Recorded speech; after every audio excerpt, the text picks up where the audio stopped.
सौराष्ट्रे सोमनाथम, जहां प्रकाश का जन्म हुआ वो प्रभास है। यहाँ की हवाओं में ऋषियों का तप है और लहरों में महादेव का जय घोष।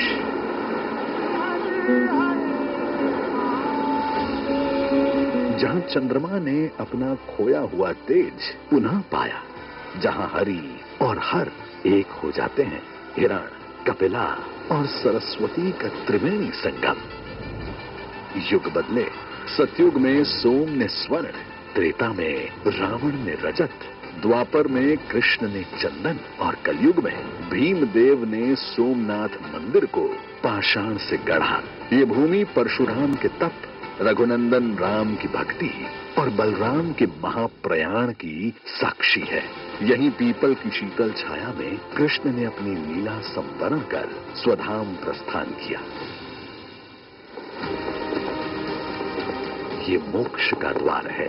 कहा गया है, सोमलिंगम नरो त्वष्टा सर्व पापहि प्रमुच्यते, यानी सोमनाथ के दर्शन मात्र से मनुष्य सभी पापों से मुक्त हो जाता है। दुर्भाग्यवश कोटि कोटि लोगों की श्रद्धा और आस्था का केंद्र सोमनाथ 1026 ईस्वी से शुरू होकर कई शताब्दियों तक विदेशी कुटिल आक्रांताओं का निशाना बना, जिनका लक्ष्य था विध्वंस। न सिर्फ मंदिर को तोड़ा गया, बल्कि शिवलिंग को खंडित करके मस्जिद के फर्श में लगा दिया गया ताकि पैरों तले उसे रौंदा जा सके। मकसद था आस्था की लौ बुझ जाए, घंटियों की गूंज मौन हो जाए। लेकिन भगवान सोमेश्वर के इस पावन धाम को मिटाने की ताकत किसी अंधेरे में कहां थी। जब जब सोमनाथ के स्वाभिमान पर प्रहार हुआ, सनातन की रगों में उबाल आया।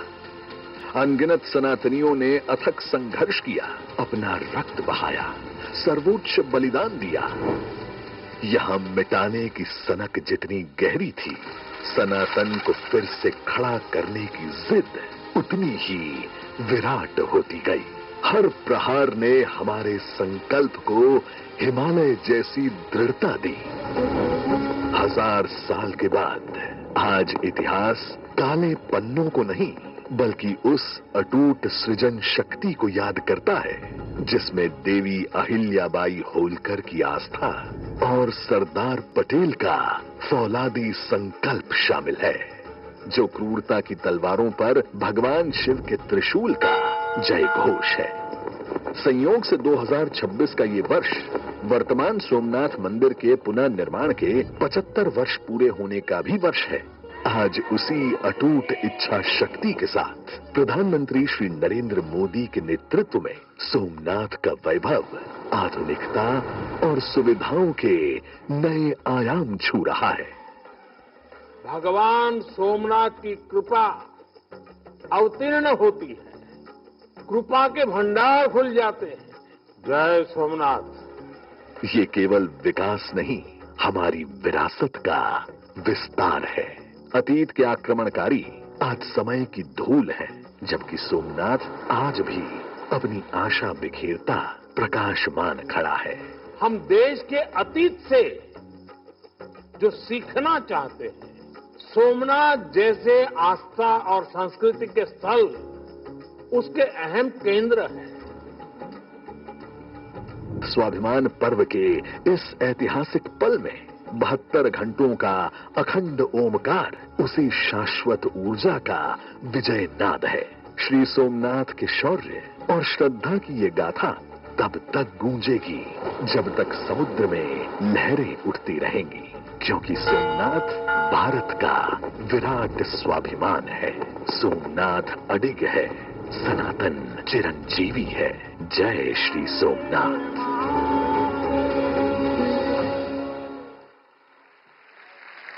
जय श्री सोमनाथ।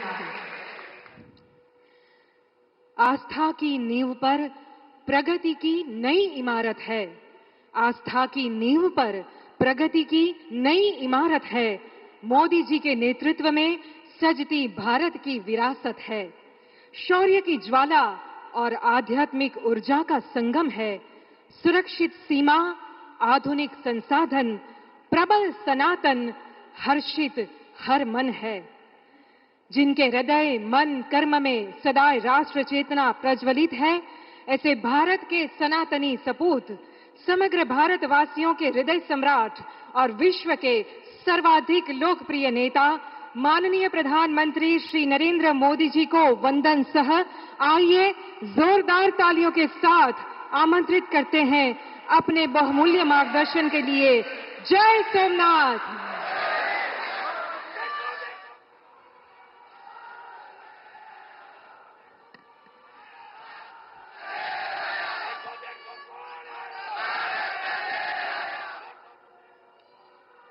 जय सोमनाथ,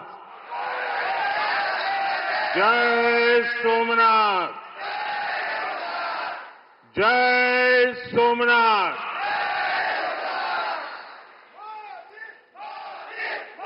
गुजरात के लोकप्रिय मुख्यमंत्री श्री भूपेंद्र भाई पटेल, ऊर्जावान युवा उप मुख्यमंत्री हर्ष संघवी जी, गुजरात सरकार में मंत्री जीतूभाई वाघाणी, अर्जुन भाई मोढवाडिया, डॉक्टर प्रद्युम्न वाजा, कौशिक भाई वेकरिया, सांसद राजेश भाई, अन्य महानुभाव, देवी और सज्जनों, आज देश के कोने कोने से लाखों लोग जुड़े हैं हमारे साथ। उन सबको भी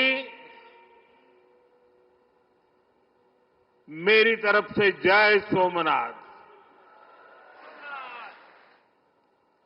साथियों, ये समय अद्भुत है, ये वातावरण अद्भुत है, ये उत्सव अद्भुत है। एक और स्वयं देवादिदेव महादेव, दूसरी ओर समुद्र की विशाल लहरें, सूर्य की किरणें, मंत्रों की ये गूंज, आस्था का ये उफान, और इस दिव्य वातावरण में भगवान सोमनाथ के आप सब भक्तों की उपस्थिति, ये इस अवसर को दिव्य बना रही है, भव्य बना रही है। और मैं इसे अपना बहुत बड़ा सौभाग्य मानता हूं कि सोमनाथ मंदिर ट्रस्ट के अध्यक्ष के रूप में मुझे सोमनाथ स्वाभिमान पर्व में सक्रिय सेवा का अवसर मिला है।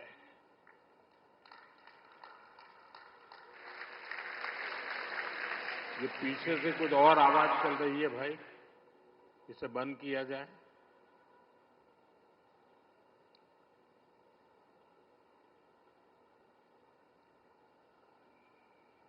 बहत्तर घंटों तक अनवरत ओमकार का नाद, 72 घंटों का अनवरत मंत्रोच्चार। और मैंने देखा कल शाम को 1000 ड्रोन्स द्वारा वैदिक गुरुकुलों के 1000 विद्यार्थियों की उपस्थिति सोमनाथ के 1000 वर्षों की गाथा का प्रदर्शन और आज 108 अश्वों के साथ मंदिर तक शौर्य यात्रा, मंत्रों और भजनों की अद्भुत प्रस्तुति, सब कुछ मंत्र मुग्ध कर देने वाला है। इस अनुभूति को शब्द अभिव्यक्त नहीं कर सकते। इसे केवल समय ही संकलित कर सकता है। इस आयोजन में गर्व है, गरिमा है, गौरव है और इसमें गरिमा का ज्ञान भी है। इसमें है वैभव की विरासत, इसमें है आध्यात्म की अनुभूति,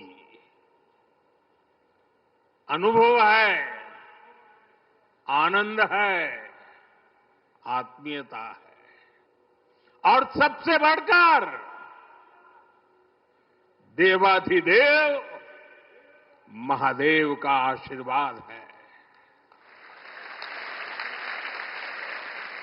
आइए मेरे साथ बोलिए, नमः पार्वती पतये हर हर महादेव।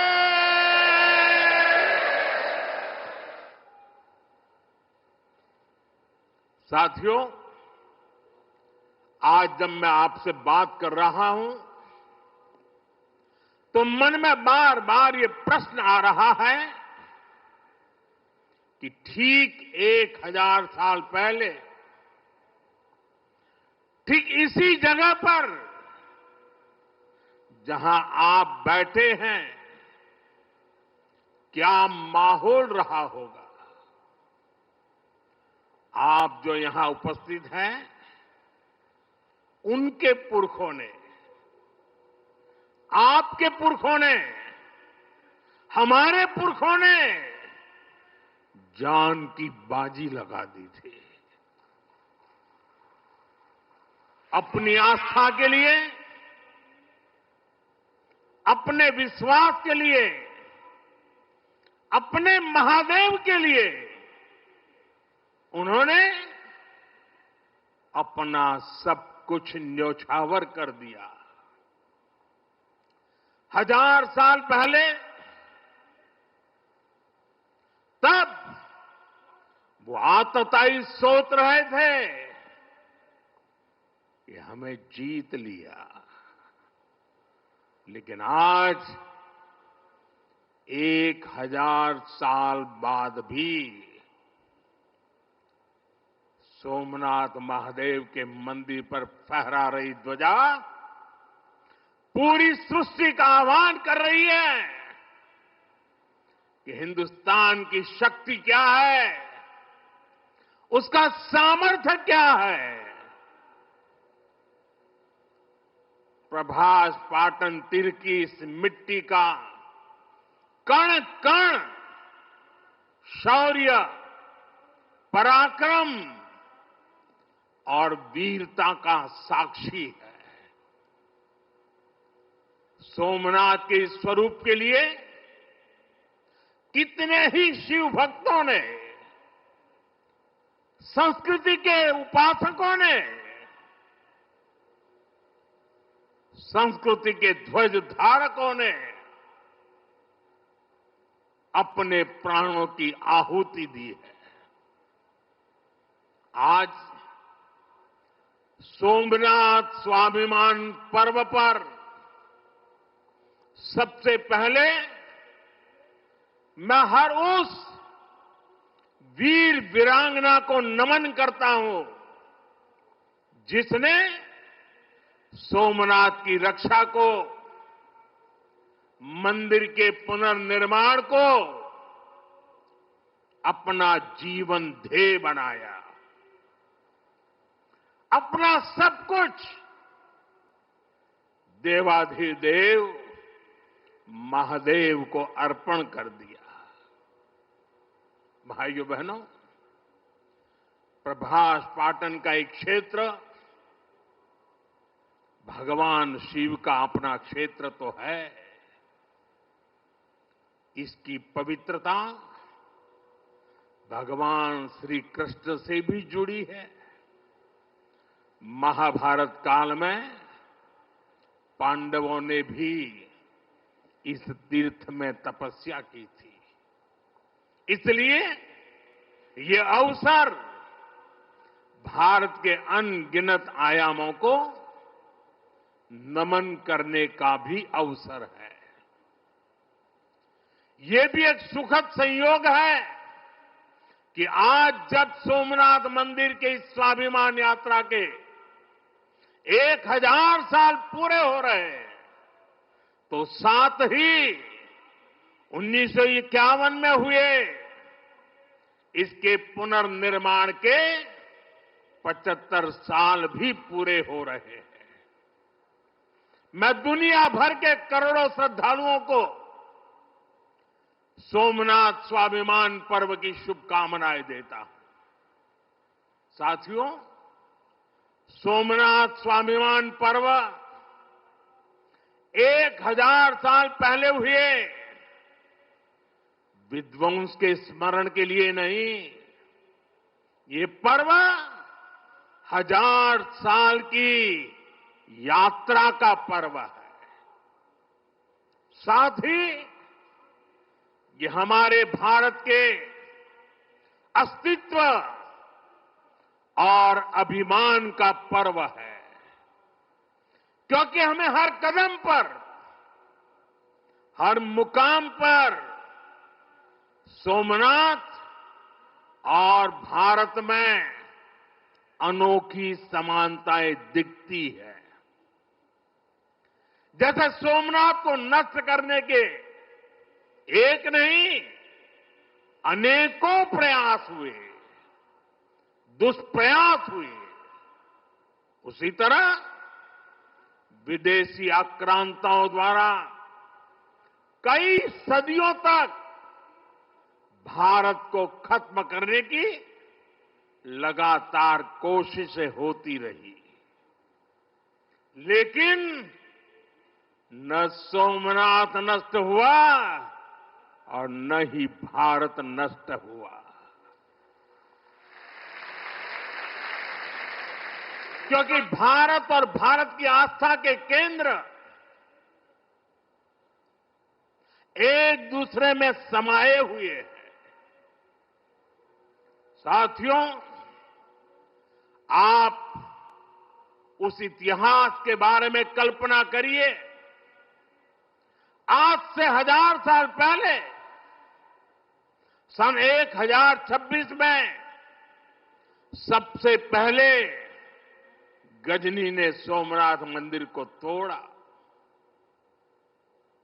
उसे लगा उसने सोमनाथ का वजूद मिटा दिया, लेकिन कुछ वर्षों के भीतर भीतर सोमनाथ का पुनर्निर्माण हो चुका था। 12वीं शताब्दी में राजा कुमारपाल ने मंदिर का भव्य जीर्णोद्धार करा दिया था, लेकिन 13वीं शताब्दी के अंत में अलाउद्दीन खिलजी ने सोमनाथ पर फिर आक्रमण का दुस्साहस कर दिया। कहते हैं जालोर के रावल ने खिमजी सेनाओं से जमकर लोहा लिया। इसके बाद 14वीं शताब्दी की शुरुआत में जूनागढ़ के राजा द्वारा फिर से सोमनाथ की प्रतिष्ठा संपन्न कर दी गई। 14वीं शताब्दी के आखिरी वर्षों में मुजफ्फर खान ने सोमनाथ पर फिर हमला किया। वो हमला भी नाकाम रहा। 15वीं शताब्दी में सुल्तान अहमद शाह ने सोमनाथ मंदिर को दूषित करने की कोशिश की और इसी शताब्दी में उसे उसके पोते सुल्तान महमूद बेगड़ा ने सोमनाथ पर आक्रमण कर मंदिर को मस्जिद बनाने की कोशिश की, लेकिन महादेव के भक्तों के प्रयासों से मंदिर पुनः जीवंत हो उठा। 17वीं 18वीं शताब्दी में औरंगजेब का दौर आया, उसने सोमनाथ मंदिर को अपवित्र किया, सोमनाथ को फिर मस्जिद बनाने की कोशिश की। उसके बाद भी अहल्याबाई होलकर ने नए मंदिर की स्थापना कर सोमनाथ को एक बार फिर साकार कर दिया। यानी सोमनाथ का इतिहास विनाश और पराजय का इतिहास नहीं है, ये इतिहास विजय और पुनर्निर्माण का है, हमारे पूर्वजों के पराक्रम का है, हमारे पूर्वजों के त्याग और बलिदान का है। आतताई आते रहे, मजहबी आतंक के नए नए आक्रमण होते रहे, लेकिन हर युग में सोमनाथ पुनः पुनः स्थापित होता रहा। इतनी सदियों तक का संघर्ष, इतना लंबा प्रतिकार, इतना महान धैर्य, सृजन और पुनर्निर्माण का ऐसा जीवन, ये सामर्थ्य अपनी संस्कृति में ऐसा विश्वास और ऐसी आस्था दुनिया के इतिहास में ऐसा उदाहरण मिलना मुश्किल है।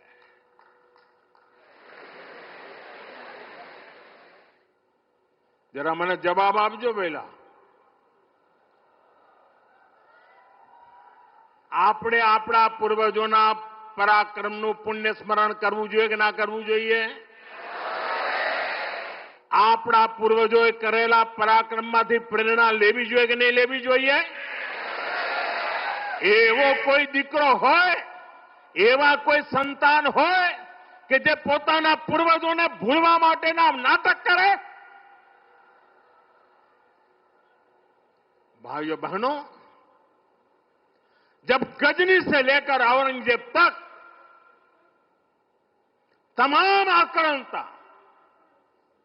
सोमनाथ पर हमला कर रहे थे, तो उन्हें लग रहा था कि उनकी तलवार सनातन सोमनाथ को जीत रही है। वो मजहबी कट्टरपंथी ये नहीं समझ पाए कि जिस सोमनाथ को वो नष्ट करना चाहते हैं, उनके नाम में ही सोम अर्थात अमृत जुड़ा हुआ है, उसमें हलाहल को पीकर भी अमर रहने का विचार जुड़ा है। उसके भीतर सदा शिव महादेव के रूप में वो चैतन्य शक्ति प्रतिष्ठित है, जो कल्याण कारक भी है और प्रचंड तांडवः शिव ये शक्ति का स्रोत भी है।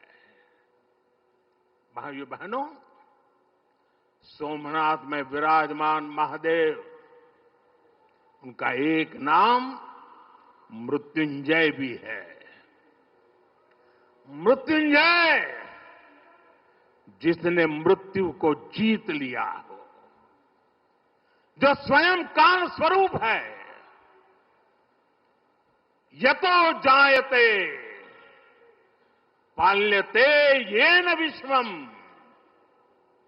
तमीस भजे लियते यत्र विश्वम, अर्थात ये सृष्टि उन्हीं से उत्पन्न होती है, उन्हीं में लय हो जाती है। हम मानते हैं त्वमेको जगत व्यापको विश्व रूप, यानी शिव पूरे जगत में व्याप्त है। इसलिए इस हम कण कण, कंकड़ कंकड़ में भी उस शंकर को देखते हैं। फिर कोई उन शंकर के कितने स्वरूपों को नष्ट कर सकता है?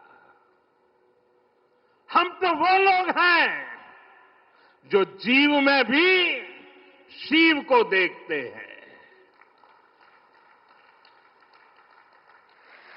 उनसे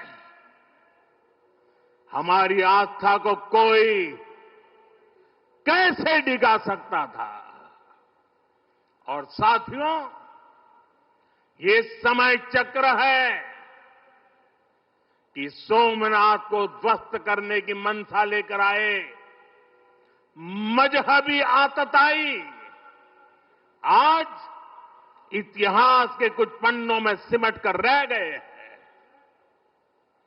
और सोमनाथ मंदिर उसी विशाल समंदर के किनारे गगनचुंबी धर्म ध्वजा को थामे खड़ा है। सोमनाथ का ये शिखर मानव उद्घोष कर रहा है, चंद्रशेखरम आश्रय मम किम करिष्यति वै यम, अर्थात मैं चंद्रशेखर शिव पर आश्रित हूं, काल भी मेरा क्या कर लेगा। साथियों, सोमनाथ स्वाभिमान पर्व इतिहास के गौरव का पर्व तो है ही, ये कालातीत यात्रा को भविष्य के लिए जीवंत बनाने का माध्यम भी है। हमें इस अवसर को अपने अस्तित्व और पहचान को सशक्त करने के लिए उपयोग करना है। आप भी देखते हैं, अगर कहीं किसी देश के पास कुछ 100 साल पुरानी विरासत होती है, वो देश उसे अपनी पहचान बनाकर दुनिया के सामने प्रस्तुत करता है। वहीं भारत के पास सोमनाथ जैसे हजारों साल पुराने पुण्य स्थान है। ये स्थान हमारे सामर्थ्य, प्रतिरोध और परंपरा के पर्याय रहे हैं। लेकिन दुर्भाग्य से आजादी के बाद गुलामी की मानसिकता वाले लोगों ने उनसे पल्ला झाड़ने की कोशिश की। उस इतिहास को भुलाने के कुत्सित प्रयास हुए। हम जानते हैं, सोमनाथ की रक्षा के लिए देश ने कैसे कैसे बलिदान दिए थे। रावल कन्नड़े जैसे शासकों के प्रयास, वीर हमीरजी गोहिल का पराक्रम, बेगड़ा भील का शौर्य, ऐसे कितने ही नायकों का इतिहास सोमनाथ मंदिर से जुड़ा है। लेकिन दुर्भाग्य से इन्हें कभी उतना महत्व नहीं दिया गया। बल्कि आक्रमण के इतिहास को भी कुछ इतिहासकारों और राजनेताओं द्वारा व्हाइट वॉश करने की कोशिश की गई। मजहबी उन्माद की मानसिकता को केवल साधारण लूट बताकर ढंकने के लिए किताबें लिखी गई। सोमनाथ मंदिर एक बार नहीं, बार बार तोड़ा गया। अगर सोमनाथ पर आक्रमण केवल आर्थिक लूट के लिए हुए होते तो 1000 साल पूर्व पहली बड़ी लूट के बाद रुक गए होते। लेकिन ऐसा नहीं हुआ। सोमनाथ के पवित्र विग्रह को तोड़ा गया, बार बार मंदिर का स्वरूप बदलने की कोशिश हुई और हमें पढ़ाया गया कि सोमनाथ को लूट के लिए तोड़ा गया था। नफरत, अत्याचार और आतंक का असली क्रूर इतिहास हमसे छिपाया गया। साथियों, हमने धर्म के प्रति ईमानदार कोई भी व्यक्ति ऐसी कट्टरपंथी सोच का समर्थन नहीं करेगा, लेकिन तुष्टीकरण के ठेकेदारों ने हमेशा इस कट्टरपंथी सोच के आगे घुटने टेके। जब भारत गुलामी की बेड़ियों से मुक्त हुआ, जब सरदार वल्लभ भाई पटेल ने सोमनाथ के पुनर्निर्माण की शपथ ली, तो उन्हें भी रोकने की कोशिश की गई। 1951 में तत्कालीन राष्ट्रपति डॉक्टर राजेंद्र प्रसाद के यहां आने पर भी आपत्ति जताई गई। उस समय सौराष्ट्र के सर्वाधिक मशहूर हमारे जाम साहब महाराजा दिग्विजय सिंह जी आगे आए थे। भूमि अधिग्रहण से लेकर सुरक्षा व्यवस्था तक उन्होंने राष्ट्रीय गौरव को सबसे ऊपर रखा था। उस दौर में सोमनाथ मंदिर के लिए जाम साहब ने 1 लाख रुपए का दान दिया और उन्होंने ट्रस्ट के प्रथम अध्यक्ष के रूप में बड़ी जिम्मेदारी निभाई। भाइयों बहनों, दुर्भाग्य से आज भी हमारे देश में वो ताकतें मौजूद है, पूरी तरह सक्रिय है, जिन्होंने सोमनाथ पुनर्निर्माण का विरोध किया। आज तलवारों की जगह दूसरे कुत्सित तरीकों से भारत के खिलाफ षड्यंत्र हो रहे हैं और इसलिए हमें ज्यादा सावधान रहना है। हमें खुद को शक्तिशाली बनाना है, हमें एक रहना है, एकजुट रहना है, ऐसी हर ताकत को हराना है जो हमें बांटने की साजिश से रच रही है। साथियों, जब हम अपनी आस्था से जुड़े रहते हैं, अपनी जड़ों से जुड़े रहते हैं, पूरे स्वाभिमान के साथ अपनी विरासत का संरक्षण करते हैं, अपनी विरासत के प्रति सजग रहते हैं, तो हमारी सभ्यता की जड़ें भी मजबूत होती हैं।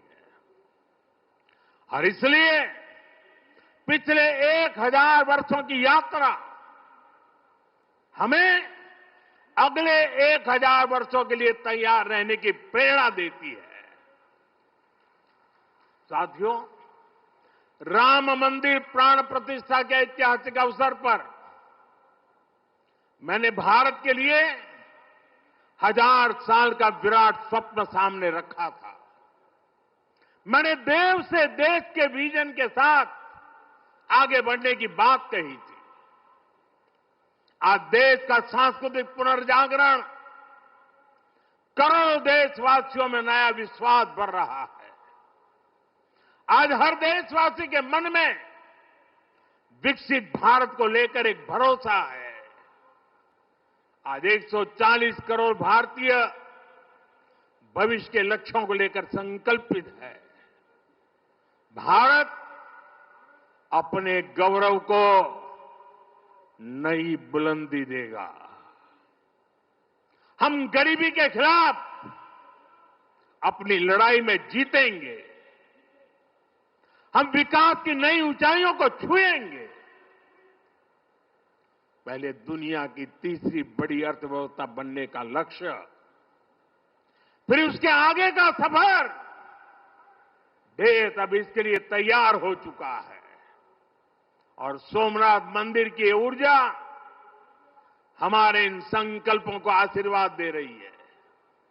साथियों, आज का भारत विरासत से विकास की प्रेरणा लेकर आगे बढ़ रहा है।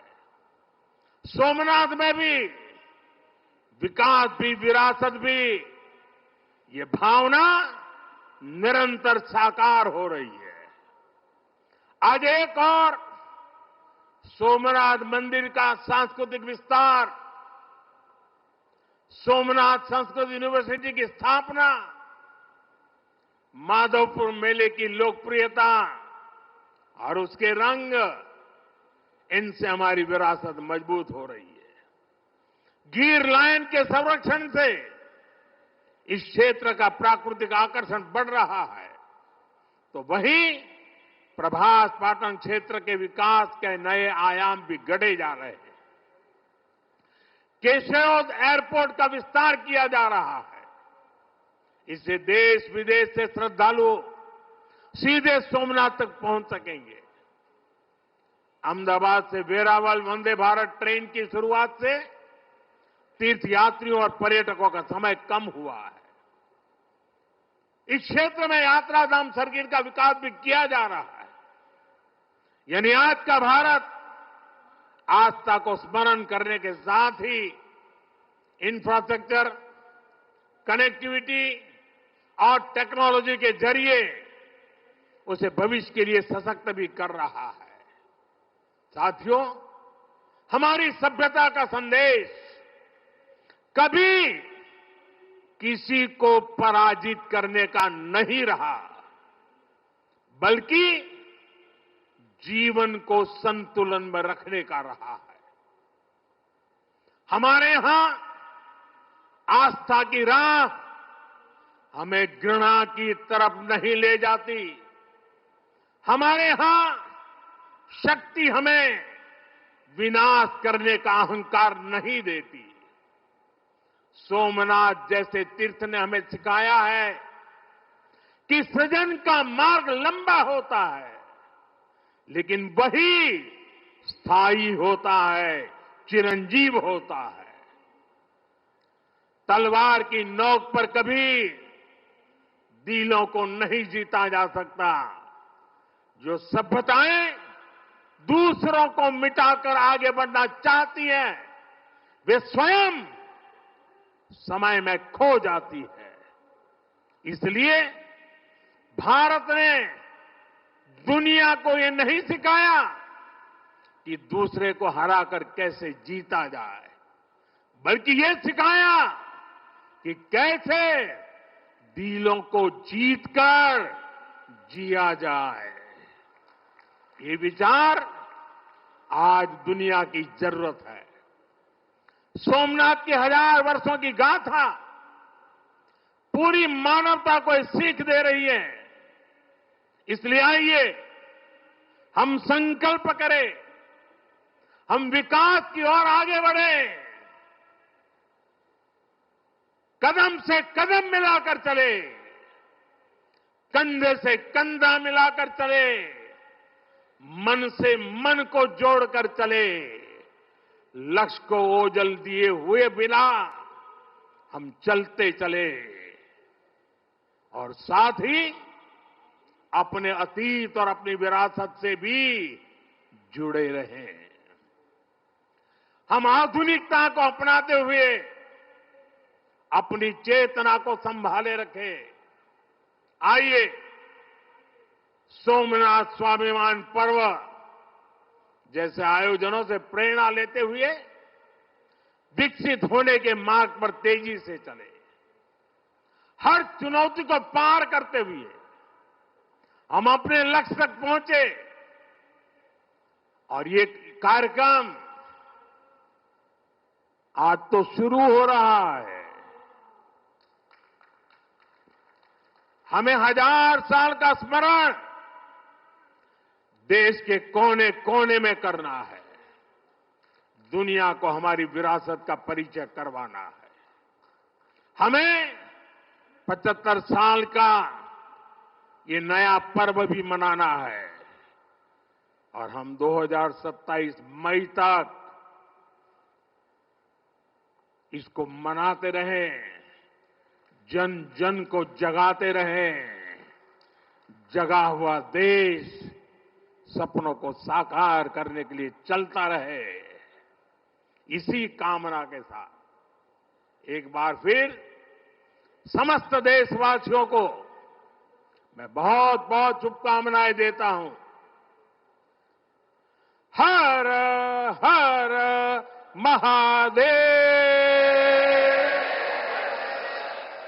जय सोमनाथ। जय सोमनाथ। जय सोमनाथ।